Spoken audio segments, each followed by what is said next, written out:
श्रद्धेय प्रधानमंत्री महोदय मेरा चरण स्पर्श स्वीकार करें। नमस्कार। अभी आप लेखक भी हैं, व्याख्यान भी देते हैं, आपने बालमुखी रामायण भी लिखी है। इतना सारा काम आप कैसे कर पाते हैं? बचपन बचा है कि वो भी चला गया है? सर, ये सब भगवान श्री राम का आशीर्वाद है कि मैं इतना सब कर पा रहा हूँ, क्योंकि सर गीता में ही लिखा है 7वां अध्याय 8वां श्लोक की रसोहम पशु कौन्तेय प्रभास्मी शशि सूर्यो प्रणव सर्ववेदेषु शब्द खे पौरुषम रशु, यानी कि मनुष्य में जो सामर्थ्य है वह मैं हूँ। सो इसीलिए ही मैं मानता हूँ कि यह सब भगवान का ही आशीर्वाद है और यह मेरे माता पिता, सारे परिजन और सारे चाहने वालों के आशीर्वाद की वजह से ही मैं कर्मठता से यह सारी चीजें कर पाता हूँ।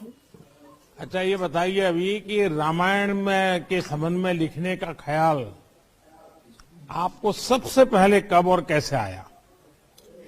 सर, इसकी प्रेरणा स्रोत भी कहीं ना कहीं आप ही रहे हैं।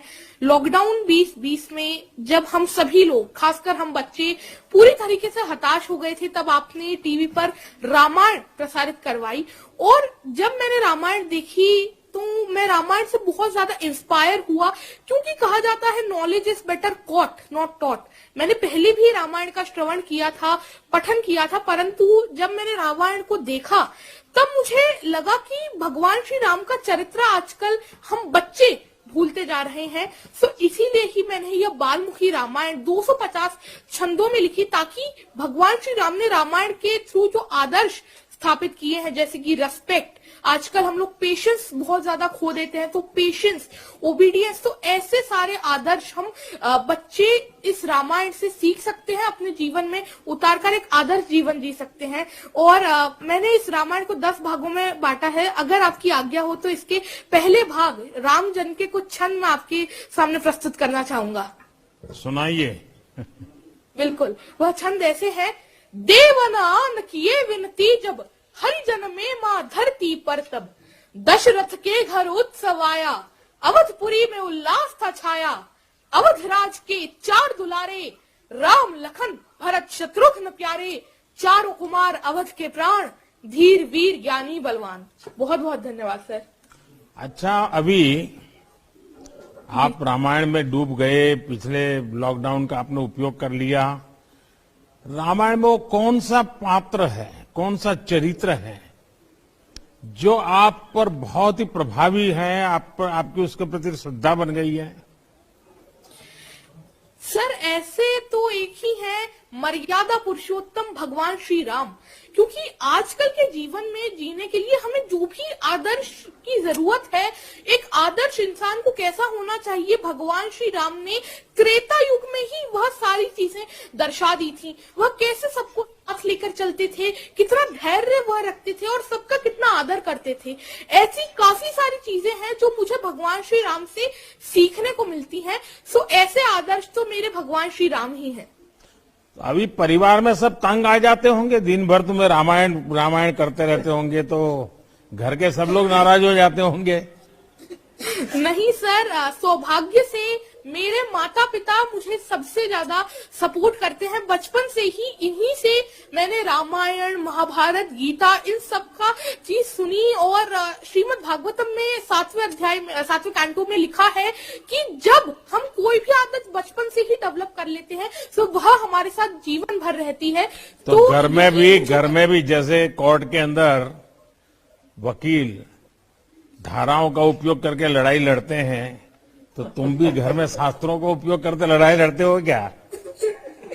नहीं सर, शास्त्रों का तो मैं जरूर ही उपयोग करता हूँ, परंतु मैं बच्चों को सिखाने में इनका उपयोग करता हूँ। मेरे मिशन संस्कार और शिक्षा के अंतर्गत मैं बच्चों को भारतीय शास्त्रों, भारतीय कल्चर के बारे में बताता हूँ और ये बताता हूँ कि कैसे हमारा जो भारतीय कल्चर है कितना ग्लोरियस है, कितना रिच है वह, और हम कितने आगे हैं। क्या अभी ये मध्य प्रदेश के पानी में ही कोई विशेषता है क्या, इस प्रकार के बच्चे तैयार होते हैं? जी हाँ सर, यह मालवा भूमि तो इतनी सुंदर रही है। इसने लता मंगेशकर मैम इतने बड़े बड़े इन्होंने वीर दिए हैं। देवी देखिए, अहिल्याबाई मैं आपको एक घटना सुनाता हूं।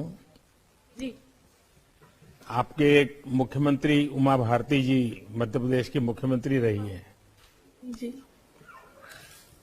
वो बहुत छोटी थी तब वो व्याख्यान करती थी।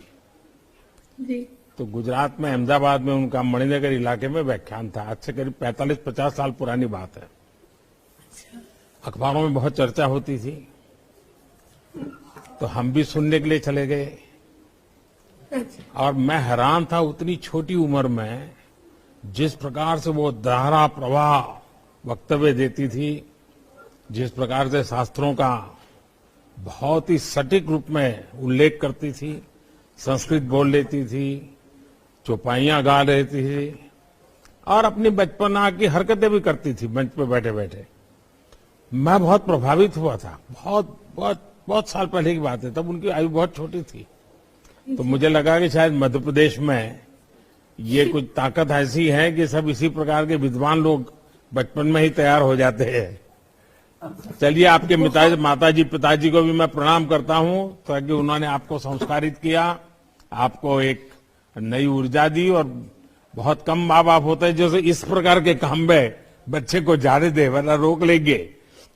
देखिए, आपकी उम्र और आपका काम इस बात को साबित करते हैं कि बड़े काम करने के लिए कोई उम्र छोटी नहीं होती है।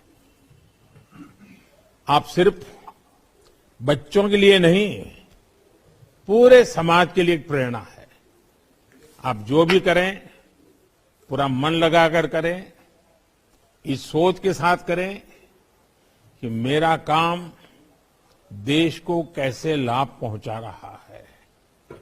पद, प्रतिष्ठा, आपकी उपलब्धियां भी कभी कभी आप पर दबाव बनाती है। किसी भी चीज का दबाव खुद पर न आने दे। आपको आने वाले जीवन के लिए बहुत बहुत शुभकामनाएं। बहुत बहुत धन्यवाद सर। आपका आशीष हमेशा मुझ पर बनाए।